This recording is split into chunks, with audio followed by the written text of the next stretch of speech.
بسم اللہ الرحمن الرحیم۔ آپ نے ایک ویڈیو بھیجی ہے جس میں ایک جاہل جو کہ اسلام اور سنیت کا دشمن ہے، اس نے اس وقت کے عظیم بزرگ سیدی امیر اہل سنت بانی دعوت اسلامی حضرت علامہ مولانا ابو بلال محمد الیاس اتار قادری رضوی زیائی دامت برکاتہم العالیہ پر یہ جاہلانہ اعتراض کیا ہے کہ انہوں نے اپنے ایک بیان میں بتایا کہ انہوں نے درس نظامی نہیں کی، مدرسے میں علم دین حاصل کرنے کے لیے جو مروجہ فنون ہوتے ہیں وہ حاصل نہیں کیے، درس نظامی نہیں کی، بلکہ کتابوں کا بہت زیادہ مطالعہ کیا ہے، علماء کے پاس جا جا کر رہنمائی حاصل کی ہے۔ تو پھر وہ ویڈیو میں وہ یہ کہتا ہے کہ جناب یہ دیکھیں ان کی جہالت ہے، یہ بالکل جاہل ہیں، یہ عالم نہیں ہیں۔ تو دیکھیں جس نے اس طرح کا جاہلانہ اعتراض کیا ہے وہ خود علم دین سے وہ ناواقف ہے، اس کو خود نہیں پتا کہ وہ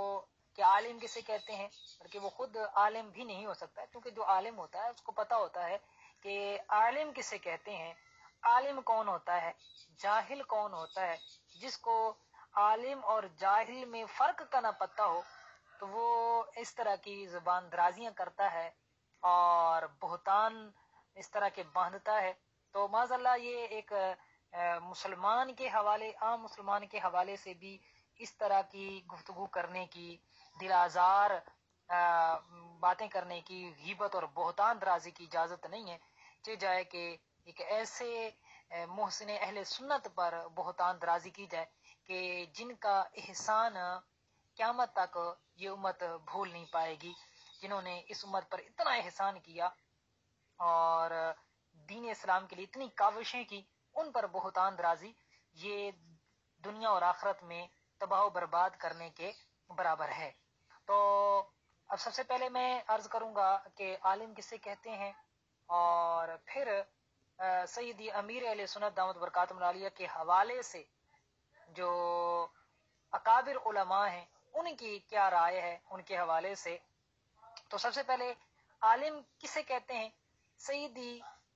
اعلی حضرت امام اہل سنت اشاہ امام احمد رضا خان علیہ رحمت الرحمن، آپ نے عالم کی جو آسان الفاظ میں تعریف بیان فرمائی ہے، جو کہ ملفوظات کے اندر ہے، وہ یہ ہے کہ عالم کی تعریف یہ ہے کہ عقائد سے پورے طور پر آگاہ ہو اور مستقل ہو، اور اپنی ضروریات کو کتاب سے نکال سکے بغیر کسی کی مدد کے۔ پھر مزید فرماتے ہیں کہ صرف کتب بینی کافی نہیں بلکہ علم افواہ رجال سے بھی حاصل ہوتا ہے۔ اور اعلی حضرت رحمۃ اللہ تعالی علیہ فتاوی رضویہ جلد 23 صفحہ 683 پر فرماتے ہیں کہ سند کوئی چیز نہیں، بہتیرے سند یافتہ محض بے بہرا ہوتے ہیں، اور جنہوں نے سند نہ لی ان کی شاگردی کی لیاقت بھی ان سند یافتوں میں نہیں ہوتی۔ علم ہونا چاہیے، اور علم الفتویٰ پڑھنے سے نہیں آتا جب تک مدتہ کسی طبیب حاذق کا متبع نہ کیا ہو۔ تو بہرحال آپ نے یہ فرما دیا کہ سند یہ ضروری نہیں اور سند کافی بھی نہیں ہے، اصل میں فرمایا کہ علم ہونا چاہیے۔ تو اب خلاصہ جو ہے وہ خلاصہ کلام اگر نچوڑ نکالا جائے تو یہ بنتا ہے کہ عالم کون ہوگا کہ جو عقائد کا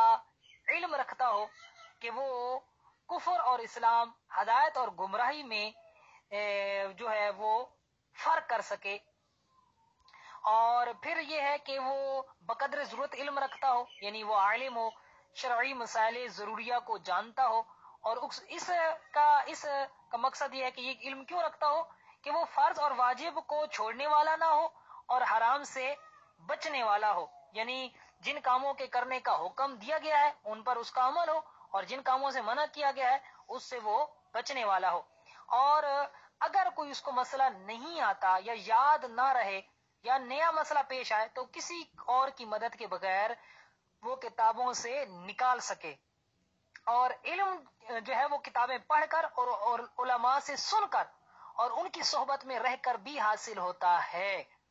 اور سند کی کوئی ضرورت نہیں ہے، بلکہ علماء سے پوچھ کر اور مسائل کی بار بار تحقیق کر کے بھی آدمی عالم بن جاتا ہے۔ بلکہ درس نظامی پڑھے ہوئے، بلکہ بعض پڑھانے والے بلکہ نام کے مفتیوں سے زائد علم والا ہو سکتا ہے. اور عالم بننے کے لیے عقائد اور فقہ کا علم بنیادی علم ہے. اگر کسی کو عقائد اور فقہ کا علم نہیں آتا، اگرچہ دوسرے علوم میں ماہر بھی ہو، درس نظامی کیا ہوا ہو، تب بھی ہرگز وہ عالم نہیں ہے. اور جو دوسرے علوم میں ماہر نہ ہو لیکن عقائد اور فقہ کا علم رکھتا ہو تو وہ عالم ہے. تو امید کرتا ہوں کہ آپ کو پتہ چل گیا ہوگا کہ عالم کسے کہتے ہیں. تو اگر اس تعریف کو ذہن میں رکھا جائے تو یہ بات بالکل واضح ہو جائے گی کہ قبلہ شیخ طریقت امیر علیہ سنت دعوت برکات عالیہ وہ بالکل عالم ہے، بلکہ علامہ ہے. اللہ تعالیٰ نے ان کو بہت زیادہ علم سے نوازا ہے. اور جس نے یہ بہتان باندھا ہے کہ معاذ اللہ ثم معاذ اللہ وہ عالم نہیں ہے، وہ جاہل ہے، تو جاہل کی تعریف کیا ہے، جاہل کسے کہتے ہیں، وہ اس کو معلوم نہیں ہے. تو جاہل وہ ہوتا ہے کہ جو ان مسائل کو نہ جانتا ہو جن کا جاننا شرعاً واجب ہے. تو اب یہ دعویٰ کرنے والا کیا یہ ثبوت دے سکتا ہے کہ امیر علیہ سنت ان مسائل کو نہیں جانتے کہ جن کا جاننا واجب ہے؟ قطعاً نہیں دے سکتا. یہ بہتان درازیاں ہیں. جیسا کہ در مختار کتاب الشہادات جلد 8 صفحہ 199 پر یہ عبارت ہے کہ لا تقبل شہادت الجاہل علی العالم لفسقہ بترک ما یجب تعلمہ شرعاً. یعنی جاہل کی گواہی عالم کے خلاف قبول نہیں کی جائے گی کیونکہ وہ ان مسائل کو سیکھنے کو چھوڑنے کی وجہ سے فاسق ہے کہ جن کا سیکھنا شرعاً اس پر واجب ہے. تو اس در مختار فتاوی شامی کی عبارت سے پتہ چلا کہ جاہل وہ ہوتا ہے جو ان مسائل کو نہ جانتا ہو جن کا شرعاً جاننا واجب ہے. اور قبلہ امیر علیہ سنت دعوت برکات عالیہ کی نظر فیض سے جو ہے ہزاروں عالم بن چکے ہیں. تو یقیناً وہ بہت بڑے عالم ہیں اور یہ اہل علم جانتے ہیں اور درس نظامی اس کے لیے کوئی ضروری نہیں ہوتا. اب میں کچھ معتبر اکابر علماء کے فتاوی آپ کے سامنے رکھتا ہوں امیر السنت کے حوالے سے. یہ شارح بخاری فقیہ اعظم ہند حضرت علامہ مفتی محمد شریف الحق امجدی رحمۃ اللہ تعالی علیہ جو کہ صدر شعبہ افتاء ہیں اور یہ اب تو وفات پا چکے ہیں جامعہ اشرفیہ مبارک پور کے. وہ اپنے ایک فتوے کے اندر قبلہ امیر علیہ سنت کے حوالے سے تحریر فرماتے ہیں. میں منوان انہی کے الفاظ آپ کے سامنے بیان کروں گا کہ مولانا محمد الیاس قادری دعوت اسلامی کے بانی زیدہ مجدہم انتہائی ذہین فتین قوی الحافظہ انسان ہے اور مطالعے کے بے حد شوقین وسیع المطالعہ بزرگ ہیں.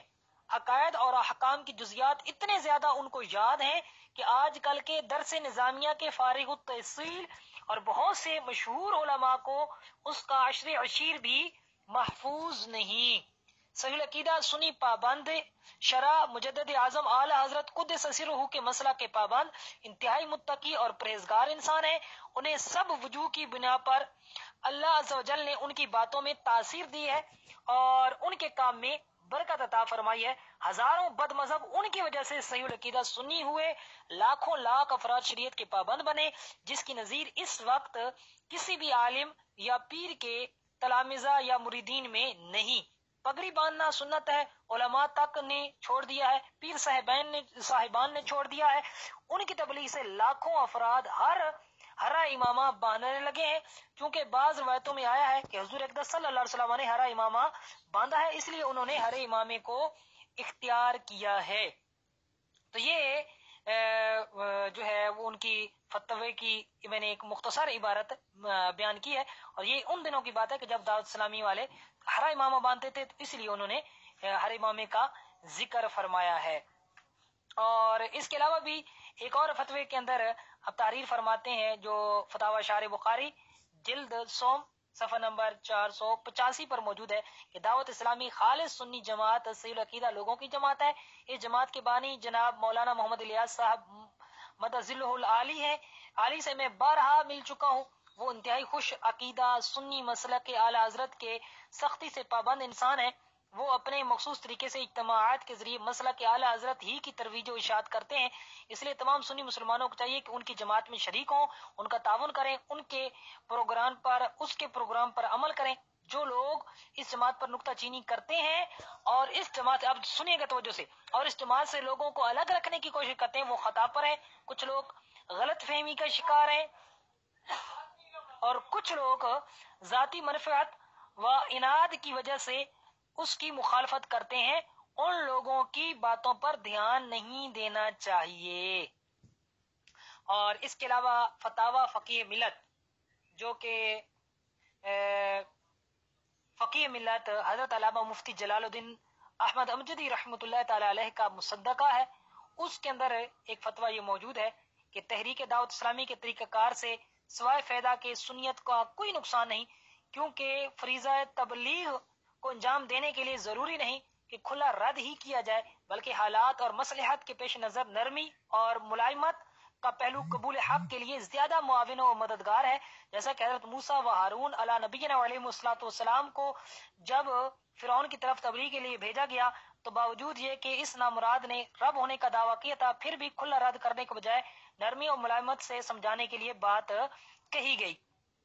پھر آگے چل کر فرماتے ہیں لہذا دور حاضر میں جبکہ دیوبندیوں کی تبلیغی جماعت نماز کی آڑ لے کر اپنے عقائد باطلہ کو پھیلا رہی ہے اور سنیت کو زبردست نقصان پہنچا رہی ہے، جیسا کہ سنیت کا درد رکھنے والے افراد پر پوشیدہ نہیں ہے، نیز سنی عوام میں بالخصوص کافی بدعملی پھیلی ہوئی ہے، ان کی اکثر مسجدیں ویران ہیں، راہ سنت سے کافی دوری پائی جا رہی ہے۔ ایسے ماحول میں ایک ایسی تحریک کی ضرورت تھی جو عوام میں پھیلی ہوئی بدعملی کو دور کرے، ویران مسجد کو آباد کرے، لوگوں کو راہ سنت پر چلنے کی تلقین کرے، اور ساتھ ہی دیوبندیوں کے پھیلائے ہوئے عقائد باطلہ کی روک تھام کے لیے مذہب اہل سنت و مسلک کے اعلی حضرت کو فروغ دے، اور بحمدہ تعالی تحریک دعوت اسلامی اپنے منفرد طریقہ کار سے اپنے اس مشن میں کافی حد تک کامیاب نظر آتی ہے۔